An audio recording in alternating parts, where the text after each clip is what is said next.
सरकार भाई नारायण राय जी, इस कार्यक्रम के आयोजक व्यास जी और इसके संयोजक भाई चंद्रशेखर सिंह जी,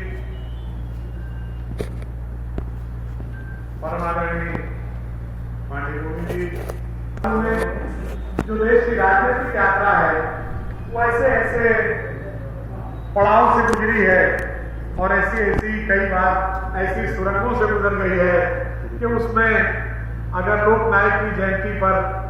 आज इस सभागार में कुर्सियां खाली हैं और हम इसकी संख्या पर गौर करते हैं तो इसकी बड़ी लंबी समीक्षा करनी होगी, उसमें नहीं है। मैं मूलतः भाई चंद्रशेखर जी आया इसलिए था कि उनको सुनूंगा जिन लोगों ने जयप्रकाश नारायण के साथ काम किया, उनको सुनूंगा जिन लोगों ने सचमुच दूसरी आजादी की लड़ाई में जयप्रकाश नारायण की संपूर्ण क्रांति के सपने को पूरा किए जाने के संघर्ष में अपनी हिस्सेदारी रखी है, अपने जीवन का बहुमूल्य समय, अपना पसीना, अपना खून लगाया है उन संघर्षों में, और उनके अनुभव से जो बात सामने आ सकेगी वो हमारे बहुत मूल्यवान है। मैं समझता हूँ सभागार में थोड़े लोगों को छोड़ करके ज्यादातर ऐसे लोग हैं जिन लोगों ने जयप्रकाश नारायण को प्रत्यक्ष देखा है। मैं समझ सकता हूँ बहुत सारे लोग ऐसे हैं जिन्होंने जयप्रकाश नारायण को देखा है तो सुनने का कोई सवाल नहीं पैदा, लेकिन हमारे बीच वो लोग भी हैं जो उनके साथ सिर्फ उनको देखने का काम नहीं, सिर्फ उनको सुनने का काम नहीं, बल्कि उनकी क्रांति यात्रा में उनका आशीर्वाद प्राप्त करके उनके निर्देश के अनुसार चलने का काम, और जब नीतियों और कार्यक्रमों को बनाने की स्थिति हो तो उनके साथ बैठकर योजनाएं बनाने का काम, उसको कार्यान्वित बनाने का काम करते थे। मैं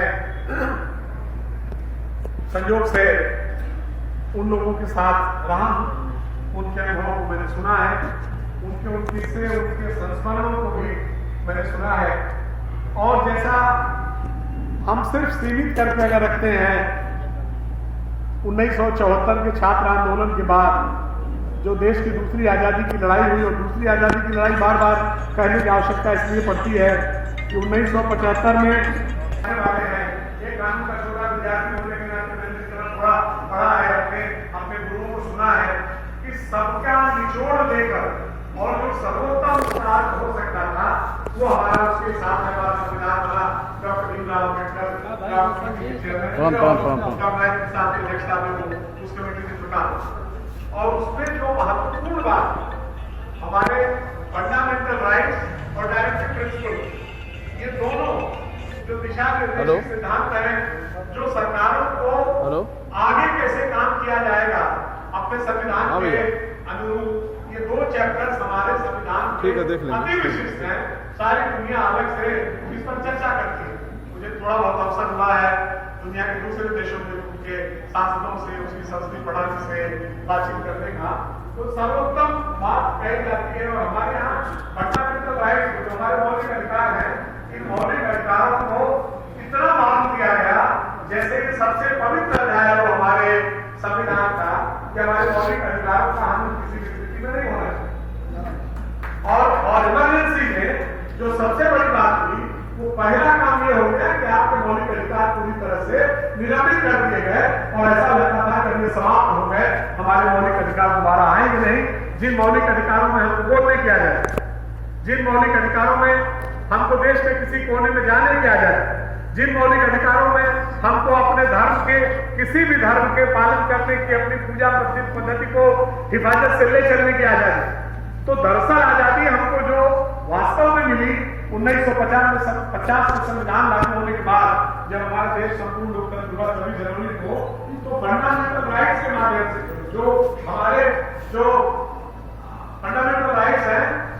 उनमें ही हमको ये सारे अधिकार मिले। उसी अध्याय को पूरी तरह से निलंबित कर दिया गया था। अर्थात आप पूजा कैसे करेंगे, कहाँ करेंगे, नहीं करेंगे, ये आप तय करने का अधिकार आपको नहीं। आप कहीं जाएंगे या नहीं जाएंगे आपका अधिकार नहीं है, सरकार तय करेगी। कौन सी वृत्ति आप अख्तियार करेंगे, कैसे आप जीवन यापन करेंगे, ये आप तय नहीं करेंगे, सरकार करेगी। वो लड़ सकते थे, न्यायालय जा सकते थे। तो इन सारी बातों के होते हुए जो इस इमरजेंसी को जो एक छात्र के दृष्टिकोण से मैंने देखा, समझा और अपने गुरुओं से जैसा सुना कि हम इसको गुलामी क्यों मान बैठे और उससे निकलने की लड़ाई को दूसरी आजादी की लड़ाई क्यों कहते हैं, यही मैंने समझा है। हो सकता है इसमें कोई कमी है हो तो अगली कक्षा में फिर आपके साथ बैठ करके सीखूंगा कि भाई इसमें और अच्छा क्या हो सकता है। लेकिन मेरे समझ में यही उसका निचोड़ है। इसीलिए वो दूसरी आजादी की लड़ाई कही गई, क्योंकि हमारी आजादी से जो कुछ हमको हासिल हुआ था वो पूरी तरह से इमरजेंसी में समाप्त कर देने का काम हुआ, पूरी तरह से ले देने का काम हुआ। अपने घरों में पहुंचे रिलेशन नहीं हुए थे, जेलें बिल्कुल दबाना भरी हुई थी, एकदम ऊपर तक जा सकती है, तो शासन को चलेगा, खाने चल रहे। इसलिए सिर्फ अशोक की लाट रहे, सिर्फ खजाने में पैसा रहे,